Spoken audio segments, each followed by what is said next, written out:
can everybody hear me out there? This is Karie, and is this live? Is this working? Can everybody hear me?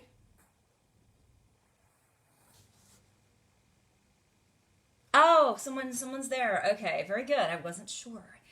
Okay, this is Karie, tour guide at Hollywood Forever Cemetery, here for another installment this week of Hollywood Forever Tour Talk. I wanted to start out by saying a few things. First off, a huge and sincere thank you to everybody who watched the Discover Los Angeles tour yesterday. I was absolutely stunned by the turnout for that. And thank you so much. I really appreciate it. By the way, if you missed it or you want to watch it again, and a couple of days from now, the Discover Los Angeles staff will be putting out a link. So you can have that link and you can watch it. So again, stay tuned. As soon as I have that link ready, I will definitely post it on this page and all my social media channels. All right. We have a lot of topics to cover today, as usual. The first one I wanted to talk about was this past week marked the anniversary of Grauman's Chinese Theater in Hollywood. I know it's been called the Mann's and the TLC Chinese, but in my little heart, it shall always be Grauman's because Sid Grauman was the first man behind it. The Chinese Theater originally opened, I believe it was May 18th of 1927. And there are a lot of connections to Hollywood Forever with the Chinese Theater. First off, although he's not a glamorous name that you are going to know, you should know the name of Charles Toberman. Charles Toberman was a developer, and he's buried, or interred rather, in the Abbey of the Psalms at Hollywood Forever. He was very instrumental in developing a lot of the famous historic landmarks around Hollywood that we know and love that are mercifully still with us today, including the Hollywood Bowl, the Chinese Theater, the Egyptian Theater, the El Capitan, and the Roosevelt. So Mr. Toberman, we certainly have to thank him for helping develop and make a lot of these incredible places a reality. Also, the very first film to ever open at the Grauman's Chinese Theater was directed by Hollywood Forever resident Cecil B. DeMille, and that was the silent film epic King of Kings in 1927. Also, throughout the years, numerous stars at Hollywood Forever have placed their hand and their footprints in the forecourt of the Chinese Theater, including Douglas Fairbanks, Judy Garland, B.B. Daniels, Marion Davies, Clifton Webb, and countless others. So during the pandemic, if you can get down there, I hear Hollywood's kind of like a ghost town right now, but there might be a chance you could find parking and kind of wander around and look at some of these things without crowds around you. So that might be an interesting thing to do if you happen to live locally. Okay, so that's a little bit about the Chinese Theater. And today, our star of the week that I have selected is the birthday boy for today, and that is Douglas Fairbanks. Douglas Fairbanks was born originally on May 23rd of 1883. And Douglas was such an important figure in Hollywood history. It's kind of impossible to overstate how important he was. He started out, he had the acting bug very early on and started working on the stage. He had megawatt charisma and talent and athleticism, and his theater work was well received, and he wound up working on Broadway as an actor. Of course, it wouldn't become long before Fairbanks would make the leap, in his case, kind of literally, into the movies. Fairbanks and the movies were kind of meant for each other because he is larger than life and so are films. So Douglas began making shorts and then light comedies, but really found his footing with the swashbuckling genre, which he basically invented. And Douglas was not just an actor for hire. He had a hand in shaping these films creatively from inception all the way through distribution. He had a hand in the script, in the directing, in the producing. He did stunts. I mean, Douglas was like involved at every single level of production.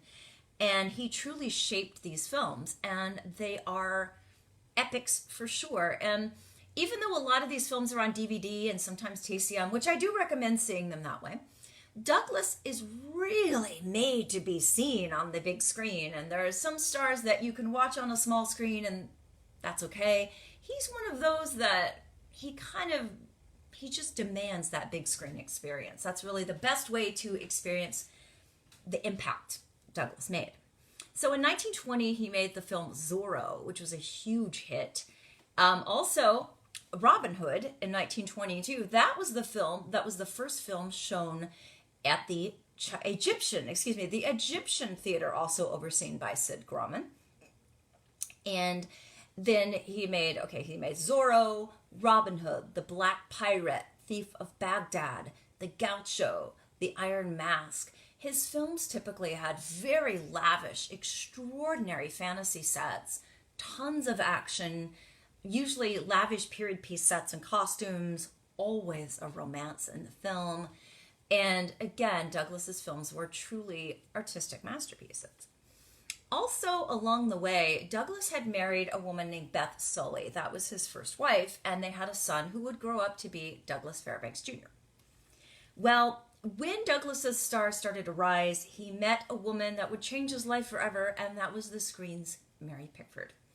Mary was every bit Douglas's female equivalent. She was every bit as talented, entrepreneurial, famous, beautiful, successful. You check off the list, and she pretty much was, note for note, Douglas's equal in every sense of the word.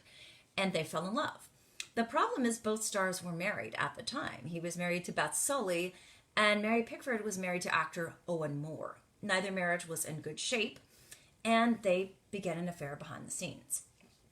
Fortunately for them, they found a way to kind of be together, because they, in 1919, formed United Artists with Charlie Chaplin, D.W. Griffith, Mary Pickford, and Fairbanks, which gave them absolute control over the distribution of their films.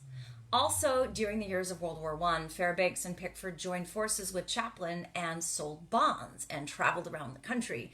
So they were business partners together for many years, which gave them an excuse to see each other romantically. And finally, Fairbanks could take it no more, and he basically said Mary needed to marry him, or they just needed to never see each other again. So, but they were really afraid of what scandal would erupt, because back then it wasn't common to get a divorce like it is today, especially not for mega stars of their caliber. And they were really, really terrified as to how the public would react. But Douglas really wanted to marry her, and he really pushed for this. So they took the leap, quite literally. They got a divorce, and they got married in 1920.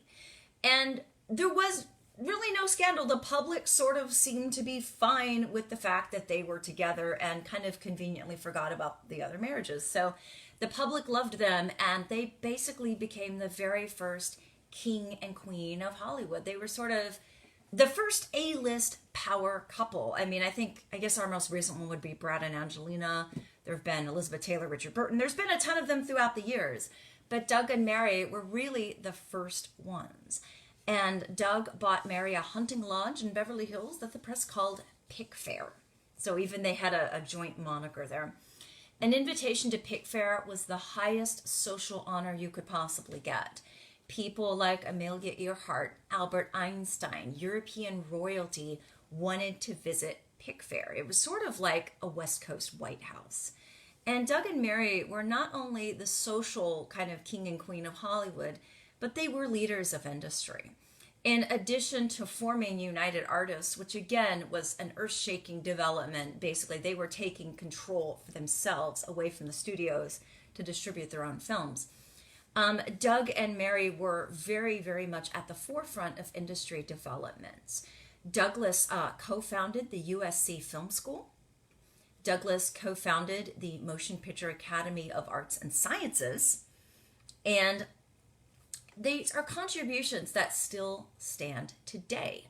The United Artists Theater in downtown Los Angeles, which is now part of the ACE, that was also Douglas and Mary. They had gone on a trip to Europe, and they wanted to build a theater in Los Angeles that would sort of reflect the cathedrals they'd seen in Europe. So if you look around Los Angeles today, there are still so many fingerprints of Douglas Fairbanks that are still with us. Again, he was one of those people that was moving the needle on the industry on the city and on the culture. And again, I can't overstate the impact he made. Well, his career went on toward the late 1920s. He and Mary slowly started to drift apart around 1927. There were rumors that Douglas was having an affair with one of his co-stars. I believe it was not Dolores Del Rio. Sorry, someone will chime in. I'm forgetting off the top of my head. But anyway, there are rumors that Douglas, Lupe Velez, that's it, Lupe Velez. There are rumors Douglas was having an affair with Lupe Velez, one of his co-stars. And there were also rumors that Mary was flirting heavily with her co-star in the film My Best Gal, Buddy Rogers. So they kind of started drifting apart a bit. And then Mary's mother died, which was extremely traumatic for her.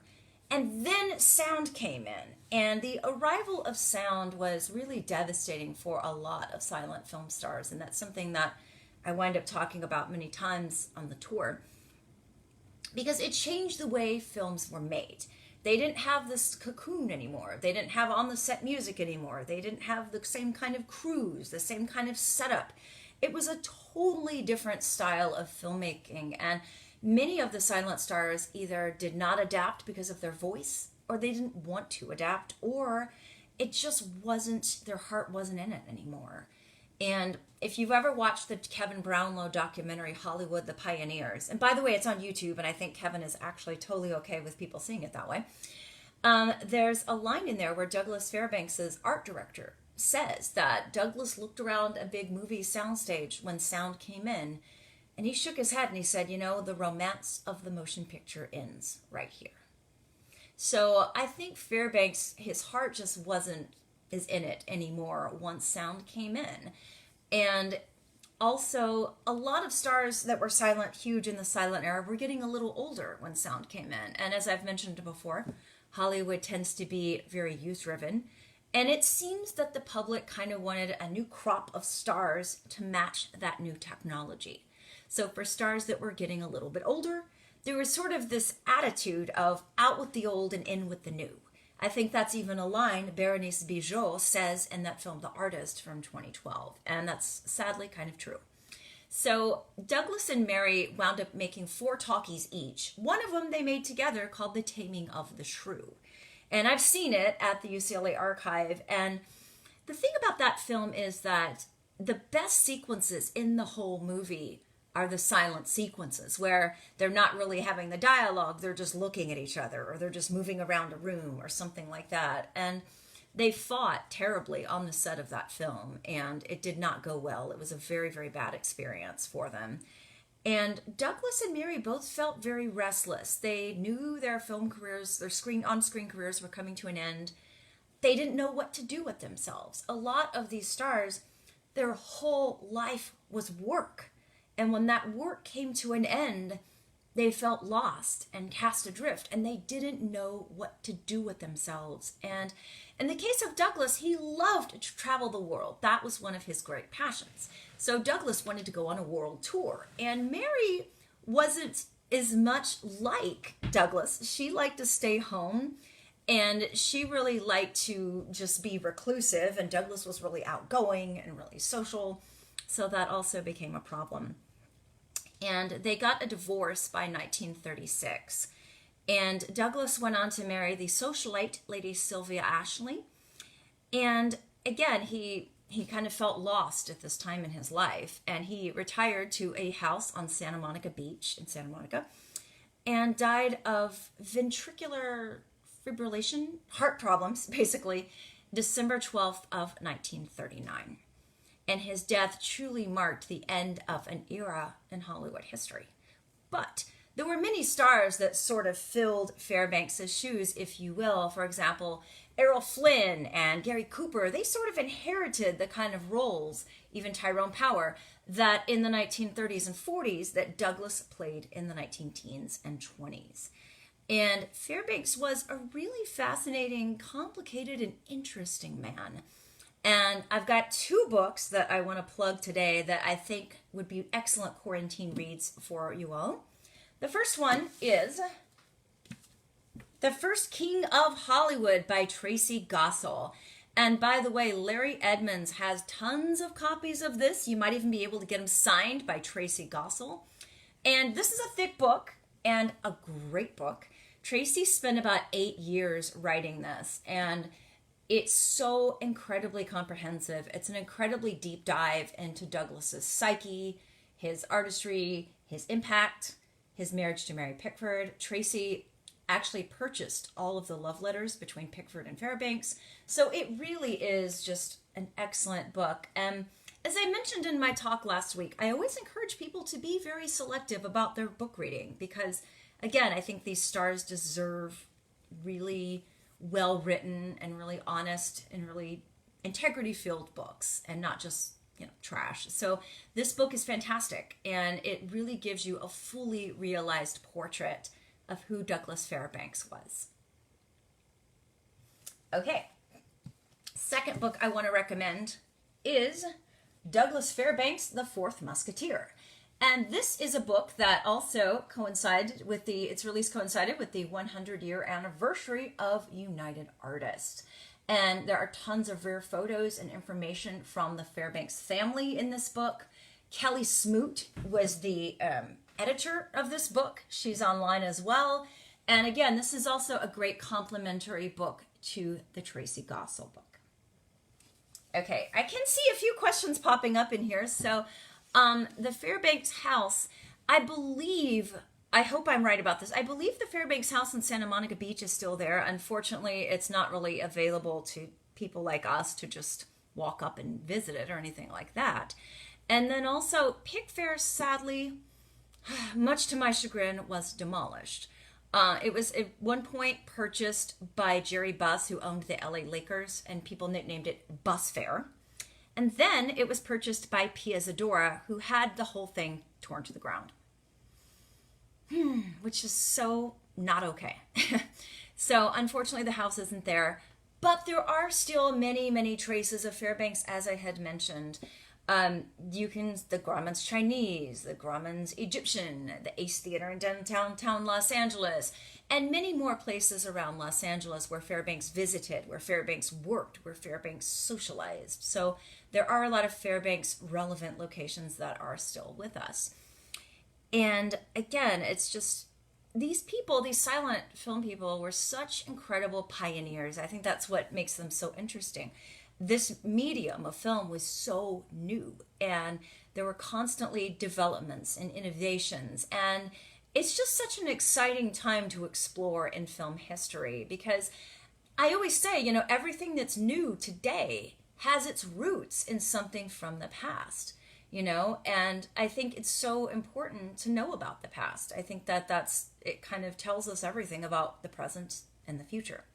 So if you see, say Pirates of the Caribbean 6 or whatever it is, I guarantee you that owes a major debt to Douglas Fairbanks in The Black Pirate. Because Douglas really was laying down the groundwork and laying the train tracks, if you will, for countless swashbuckling epics and adventures that would follow in his footsteps. So he truly was an innovator, an artist, and one of the great legends of Hollywood history. Also, if you saw my virtual tour, and afterwards I will post a picture later today, Douglas Fairbanks has a regal and a royal grave. One of the questions I do get asked on the tour is sometimes people are very shocked that some of the really legendary stars have these little tiny, places. Well, in the case of Fairbanks, his grave is exactly what people expect it to be. It is regal, it is lavish, it is royal, it is befitting his status as the first king of Hollywood. And if you are lucky enough to get to visit the cemetery, either on my tour or on your own, when you're standing on the street and you look down, Fairbanks' grave, obviously it's very beautiful and regal and all of that. But if you walk down the green slope and you stand right by that sarcophagus, this is weird, but it looks 1,000 times bigger than it does from the street. You'll kind of stand there and just be like in awe of how huge it looks. And again, it's so regal, it's so majestic. And in my virtual tour yesterday, I posted a picture of Charlie Chaplin giving a eulogy at Douglas Fairbanks' funeral. That comes to me from Mark Wanamaker at Bison Archives. And I'll post that again later today as well, so you can see, again, Charlie Chaplin standing right in front of that crypt. And So again, that's a little bit about Douglas Fairbanks. So I highly recommend both those books I showed you. And a lot of his movies are on DVD as well. Again, obviously the big screen is best, but given the quarantine situation and theater closures, the DVD is the way to go for now, and a lot of this stuff is on DVD. If you've never seen a Fairbanks short, my favorite, it's so messed up, but it's great. It's called Mystery of the Leaping Fish. And in it, Douglas Fairbanks plays a detective named Coke Any Day. And he does cocaine, he shoots up heroin, he goes crazy. It's the weirdest, most hallucinogenic short you will ever see. It's kind of awesome. It's like one of those things you watch at midnight or something. It's really twisted and it's great. So I recommend that. And again, for those of you, I see some of you on the comments here because I'm having to use my iPad now. Keep sending me locations that have to do with Fairbanks. I know the United Artists lot next to the Hollywood Formosa, Terry's pointing out. Yes, there are so many locations that still exist from Fairbanks's life and times in Hollywood. Okay, and now for a little update about Close Up. I joked with the Discover Los Angeles people. I said, you know, out of all these people watching, I think a majority of them want to know about Close Up, and that's probably why they're tuning in. I'm joking, but maybe I'm not. Who knows? Okay, so sometimes during the week, maybe on my lunch break, because I'm still working at my day job at the moment, I'll go down to the cemetery, walk around a little bit just to get outside. And my friend Jessica, who runs Silence is Platinum on Instagram, which you should all follow, by the way, we were there a few days back, and we were just looking at the cats, the various cats there. Jessica has found one cat named Florence, and Florence sits on Florence Lawrence's grave, hence the name. And Jessica was kind of petting Florence and hanging out with her, and I was standing 6 feet away, kind of taking pictures and whatever. Well, Close Up saw this going on, and Close Up wasn't happy. So Close Up came over, and he kind of stared at Florence and gave her the stink eye. And all of a sudden, Close Up like pounced on Florence and made this huge noise. And Jessica and I were so freaked out, we just got up and like ran, for lack of a better game plan. And we joked about it later that Close Up does not like another cat getting attention. That was not cool. So it was kind of our dust up with Close Up. But he's doing really well. So again, don't worry about that. He is living his best life. He's happy, he's healthy, and he's the king of that place. He lets you know it. So he rules the roost there and loves getting attention. So that's it for this week. I hope you all enjoyed the episode. Please keep suggestions coming, comments coming if you have questions. I get a little looked up on emails, but I will do my best to answer all of them. I hope everybody has a great week, and I'll see you next week at Hollywood Forever Tour Talk.